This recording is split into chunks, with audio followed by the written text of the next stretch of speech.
نہیں بس بات چیت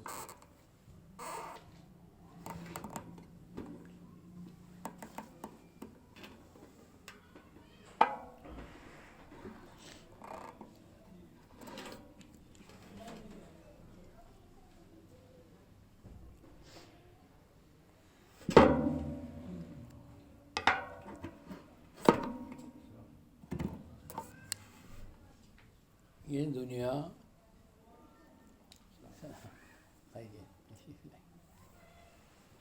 مسافر خانہ ہے.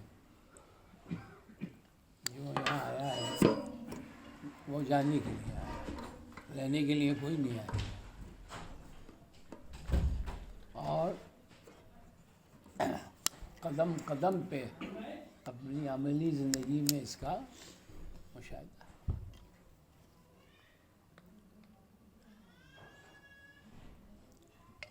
ہم ایک بار مولانا شاہ اللہ صاحب کی خدمت میں بیٹھے ہوئے تھے، تو ایک صاحب آئے جو حضرت کے علاقے کے تھے، حج پہ آئے ہوئے تھے. تو ملنے کے لیے آئے تھے، وہ مقیم وہیں تھے جدہ میں، ملنے کے لیے حضرت سے آئے تھے.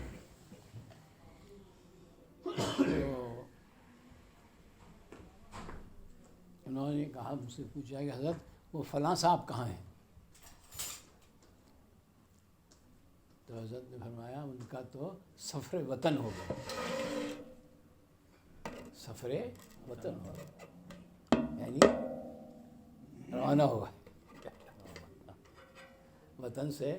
اس کو تحویل آخرت کو، جنت کو، کہ وطن تو وہی ہے، سفر وطن ہو گیا یعنی اپنے گھر پہنچ گئے جو اصلی گھر تھا.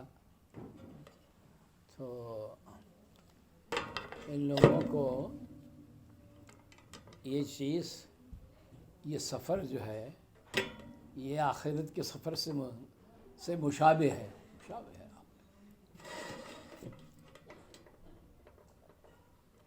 تو جو آتا ہے وہ بھی رہنے کے لیے آتا ہے، مہمان ہوتا ہے، اور پھر اس کے بعد چلا جاتا ہے جو اس کا ٹھکانہ ہو.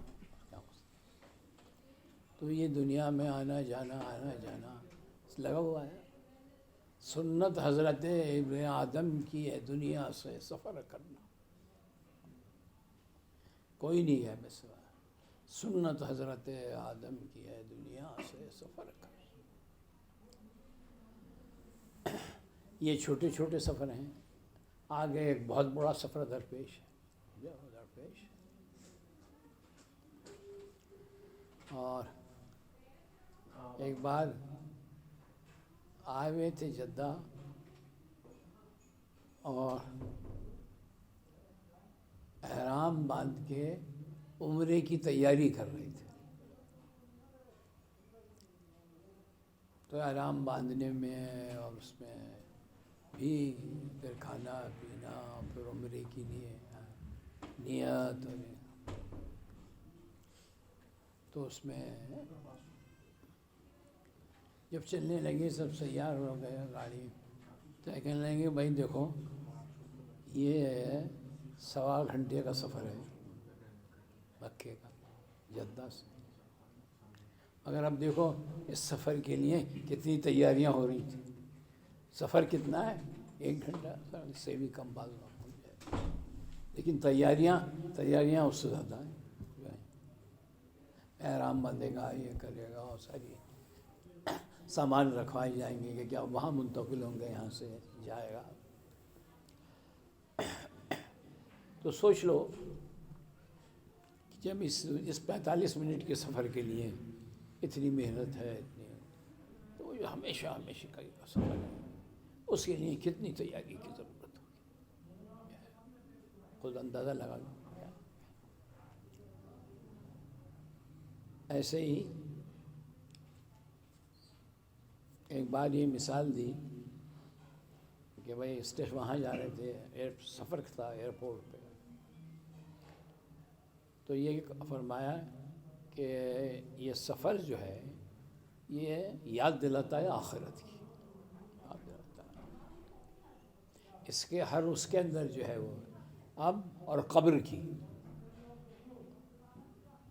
اب جو ہمیں چھوڑنے لوگ آتے ہیں جائیں گے اسٹیشن، لیکن ایک حد کے آگے نہیں، وہ اگلے سفر تو اکیلے ہی طے کرنے جو ہے اندر اور چیکنگ اور یہ اور وہ، یہی اندر کے سفر جو ہے اکیلا ہی طرح کا امیگریشن اور یہ اور، تو اس طریقے سے آخرت کے سفر بھی اکیلا طے کرنا، کوئی مددگار نہیں، کوئی کسی اور آپ کے پاس کوئی سامان نہیں ہوگا کہ اپنی حالات کا آپ کو ٹیلی گرام کر دیں، کوئی کر دیں اطلاع کر سکیں، کچھ نہیں، منقطع، ایک عالم سے دوسرے عالم میں منتقل ہو گئے.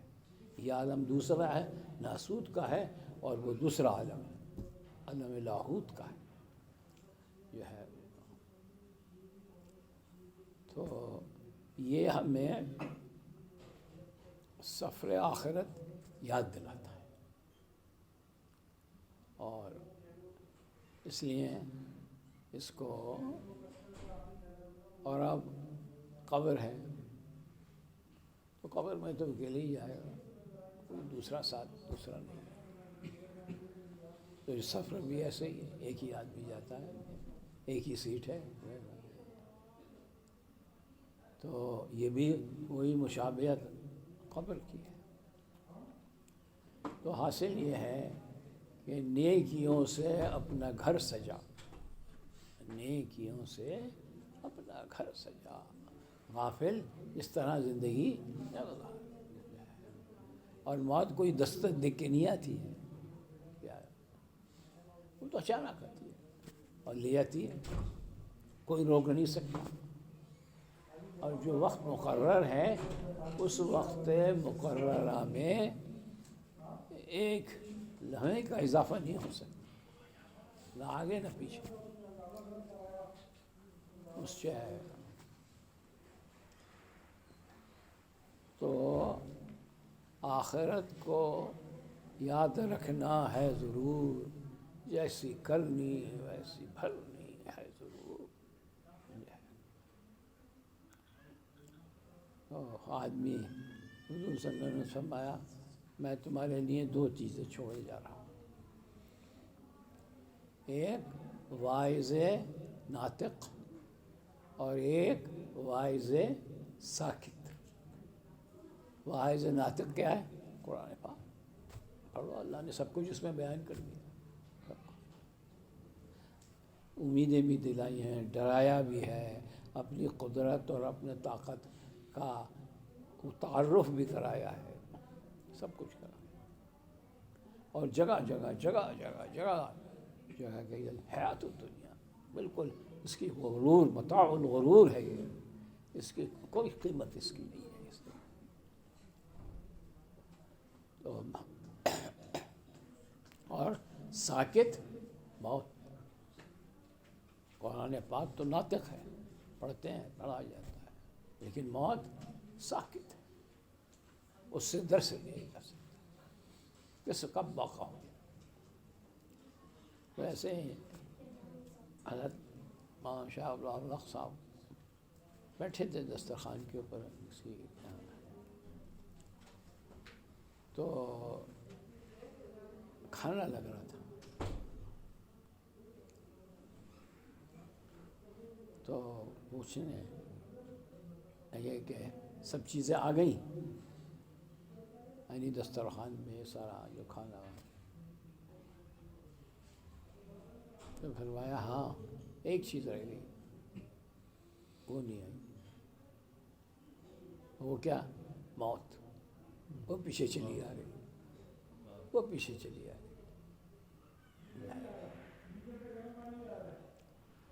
تو آخرت کی فکر کرنی ہے ضرور، جیسی کرنی ویسی بھرنی ہے ضرور، آنے والی کس سے ٹھالی جائے گی، موت آئی آنے والی آئے گی۔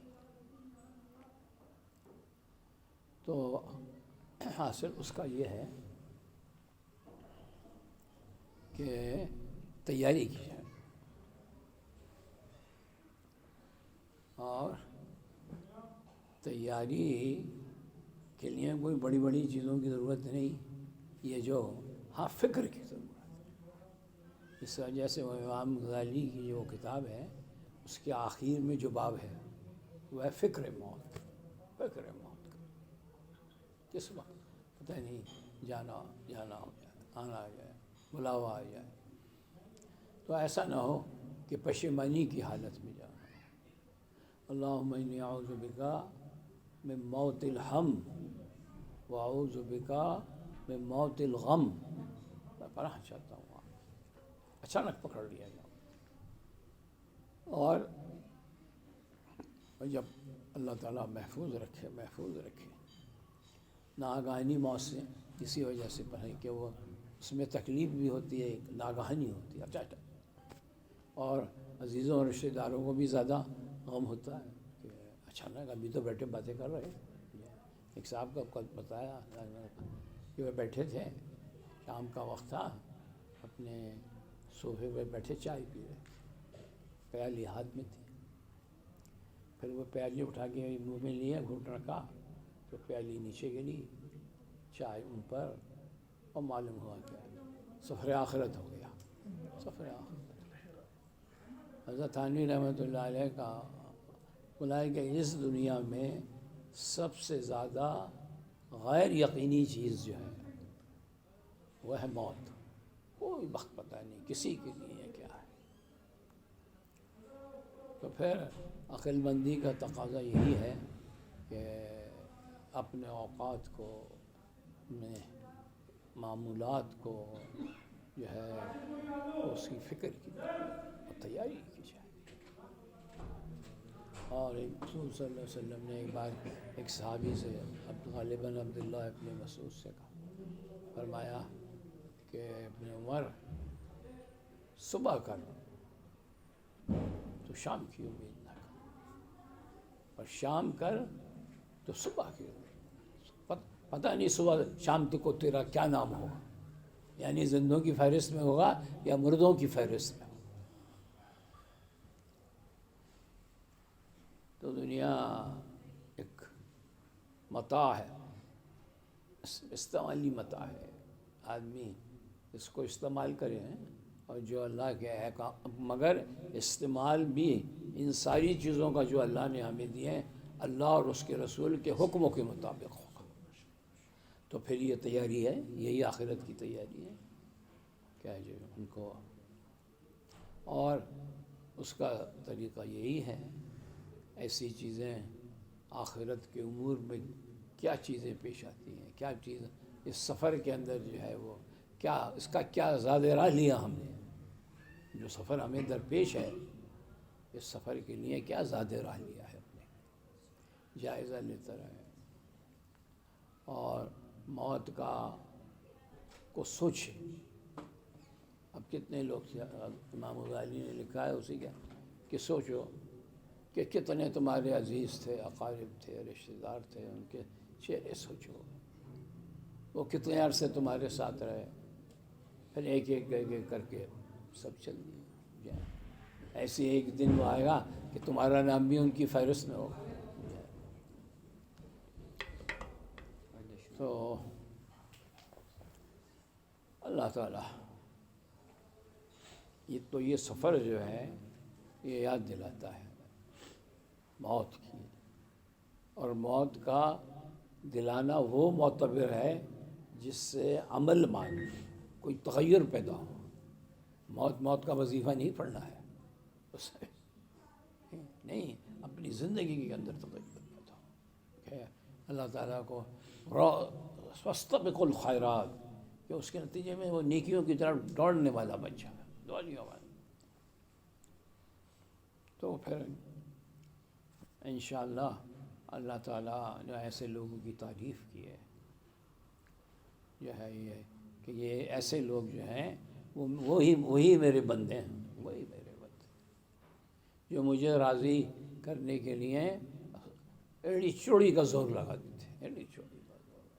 ان کا مقصود اور ان کا منتہی ہے کہ کس طرح اللہ کو راضی کرنا ہے، کس طرح آنکھ جب ہماری بند ہو تو ایمان پہ خاتمہ نصیب ہو جائے۔ سفر اسی چیز کی یاد دہانی دلاتا ہے۔ بہرحال اللہ کا شکر ہے لیکن اس کے باوجود زندگی ایک نعمت ہے، زندگی ایک نعمت ہے۔ ایک دن بھی کسی کو مل جائے تو نعمت ہے، یعنی باوجود بیماری کے بھی اگر آدمی کو نیکیوں کی توفیق ہو رہی ہے اور ہوتی ہے تو یہی اس زندگی کا صحیح استعمال ہے، اور اپنے ہمارا سرمایہ کیا ہے؟ ایمان اور اسلام، سب یہی ہے۔ اور اس میں کرنا کیا ہے؟ اس کے اندر یہ جو اللہ نے ہمیں نعمت دی ہے وقت کی، تو اس وقت کے اندر اس آخرت میں جو والی چیز جو ہمیں آنے والی ہے اس کے لیے تیاری کرنی چاہیے، یعنی اپنے وقت کو قیمتی بنا لیا جائے، اپنے وقت کو اپنے وقت میں قدر کی جائے اور اس وقت کو ضائع نہ کیا جائے۔ جو چنانچہ یہ اللہ کے مقبول بندے، محبوب بندے، اللہ تعالیٰ ہمیں بھی ان میں شامل فرمائے۔ ایک چھوٹی سی دعا ہے، اللہم اجعلنا من عبادک المنتخبین، اے اللہ ہمیں اپنے چنندینہ بندوں میں سے کر دیجیے، مخبتین جن کا نہیں، ہاں مخبتین نہیں، دوسرے وہ بھی ہے ہاں عبادک جن کو آپ نے منتخب کیا ہے ان لوگوں میں سے۔ اور وہ کون لوگ ہیں؟ فقر آخرت سے ان کو اللہ نے ان پر اللہ نے فضل کیا ہے، کرم کیا ہے، اور ان کو اللہ نے کھینچا ہے اپنی طرف، جو اللہ ان کی تعریف کرتا ہے۔ یہ عباد الصالحین ہیں، فاطر السماوات والارض انت ولی فی الدنیا والآخرہ توفنی مسلما والحقنی بالصالحین۔ بس ختم۔ اگر اللہ تعالیٰ خاتمہ بالخیر فرما دے، فاطر السماوات والارض انت ولی فی الدنیا والآخرہ۔ حضرت ڈاکٹر صاحب کبھی کبھی آیت پڑھتے تھے تو اس کو بڑے ایک درد کے ساتھ کہتے تھے اور بار بار اس کو دہراتے تھے، انت ولی فی الدنیا والآخرہ، ایک عجیب کیف کے ساتھ اس کو کہتے تھے، انت ولی دنیا والآخرہ، انت ولی دنیا والآخرہ والحقنا بالصالحین، ہمیں صالحین میں سے ہمیں ملحق فرما دیجیے۔ بہرحال اللہ کا شکر ہے، کرم ہے، احسان ہے، جیسے بھی اور جتنی بھی اللہ نے توفیق دی اور کام ہو رہا ہے، کام لیا اللہ نے، جو کچھ بھی کیا ناقص ہی صحیح، مگر اللہ تعالیٰ اس کو قبول فرمائے، اس کو قبول فرمائے لے اور آئندہ کے لیے توفیق مزید جو ہے وہ اللہ تعالیٰ عطا فرمائے۔ اور اس کا طریقہ وہی ہے، اپنے وقت کی قدر کیجیے اور اپنے وقت کو اس میں ڈھالیے، اپنی زندگی کو، اپنے وقت کو اعمال صالحہ کے اندر ڈھالیے، یعنی اعمال صالحہ میں خرچ کیجیے، یہی آخرت کی تیاری ہے۔ اور ایسے ہی جو عقائد ہیں جن کو جو ہمارے بنیادی عقائد ہیں ان کے اندر ان کو اللہ سے دعا کریں، اللہ ان عقائد کو تو خاص طور پہ توحید کو ہمارے قلب میں راسخ فرمائے۔ توحید پہ ہی تو سارا مدار ہے، خدا نخواستہ اگر توحید کا دامن چھوٹا تو پھر تو کفر کا کفر۔ اللہ تعالیٰ محفوظ رکھے اور معمول رکھے۔ اللہ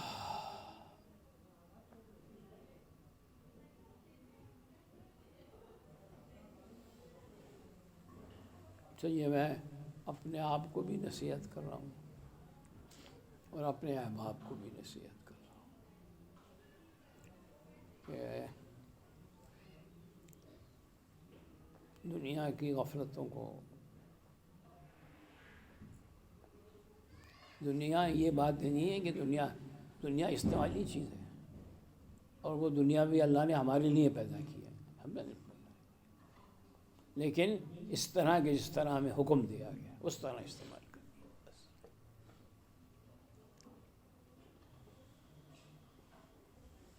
آپ حضرات ماشاءاللہ آئے بھائی پابندی سے آتے رہے ماشاءاللہ، اور سجدہ اٹھانے کی اللہ تعالیٰ نے آپ کو بھی توفیق دی اور مجھے بھی اس سے نفع ہوا۔ جب دین کی بات بتاتا ہے کوئی، جیسے میں نے کبھی کبھی نقل کیا کہ حضرت نے فرمایا تھا کہ اگر کوئی دین کی بات سننا چاہے تو منع نہ کرنا، دین کی بات بتانا اس کو، کیوں؟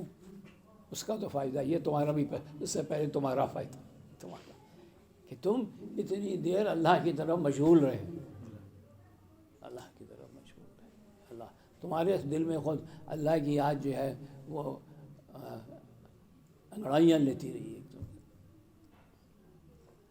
تو اس وجہ سے کہ وہ تمہارا، پھر حدیث میں ہے اللہ تعالیٰ اس شخص کو آباد اور شاداب رکھے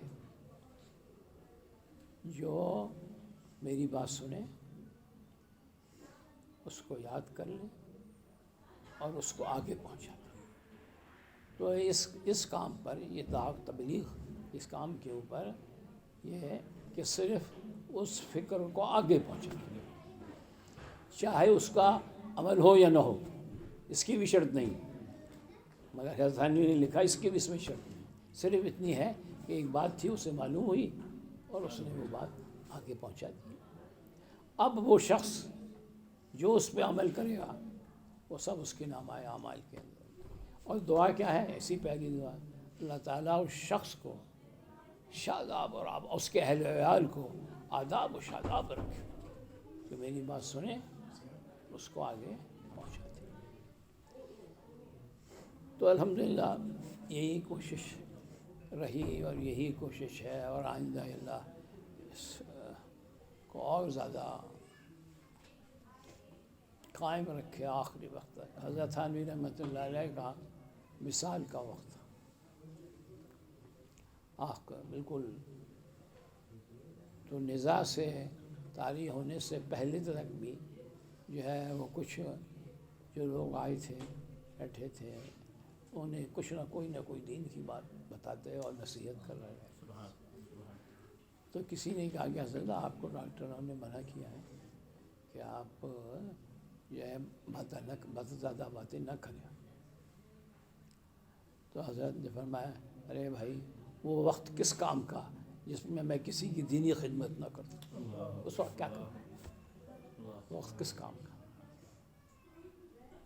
تو یہی باتیں کرتے نظر طاری ہو گیا اور رخصت میں، یعنی وہ لمحہ کس کام کا کہ جس میں کوئی دین کی بات، اللہ کی بات، رسول کی بات جو ہے وہ پہنچا دیا جائے یا اس کو پڑھ دیا جائے۔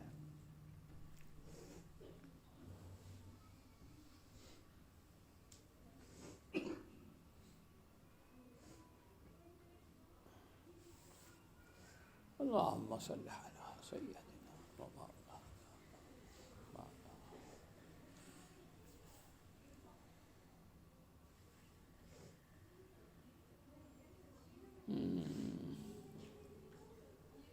یا اللہ، فکر آخرت عطا فرما، فکر آخرت کے لیے تیار کرنے کی توفیق، تیاری کرنے کی غفلتیں دور فرما دیجیے، دین میں چست کر دیجیے، دین میں چست کر دیجیے، دین میں چست کر دیجیے، غفلتوں سے محفوظ رکھیے، غفلتوں سے بچائیے، غفلتوں سے بچائیے، اپنے اوقات کی خبر گیری کرنے کی، اس کو ضائع ہونے سے بچانے کی فکر کی۔ وقت وہ چیز ہے جس کی اللہ نے قسم کھائی، وَالْعَصْرِ إِنَّ الْإِنسَانَ لَفِي خُسْرٍ، انسان خسارے میں ہے جس نے وقت کی قدر نہیں کی، سرمایہ ہے اس کا بہ رہا ہے۔ تو اللہ تعالیٰ ہمیں مستعد کرے، اور میرے لیے بھی دعا فرماتے رہیے۔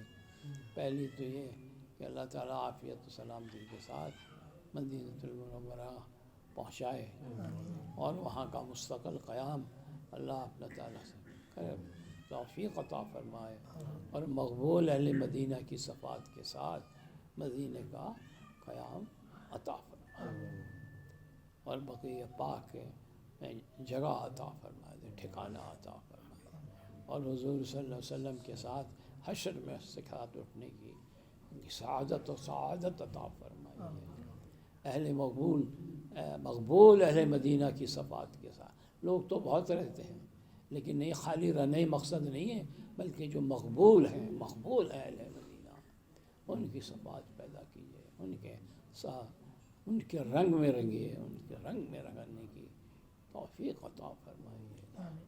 اور جن حضرات نے حج نہیں کیے ہیں، اللہ تعالیٰ انہیں بھی حج کی توفیق، جو لوگ ہمیں مدینہ منورہ بھی حاضری نہیں ہوئی ہے، اللہ تعالیٰ ان کو بھی حاضری کی توفیق سب سے فضل سے اپنے عنایت فرمائیے، عنایت فرمائیے، بس اس کی اپنی محبت سے رنگین فرما دیجیے، اپنے تعلق سے زندہ کرما دیجیے، ہمارے قلوب کو زندہ کر دیجیے، قلوب کو زندہ کر دیجیے، قلوب کو زندہ کر دیجیے۔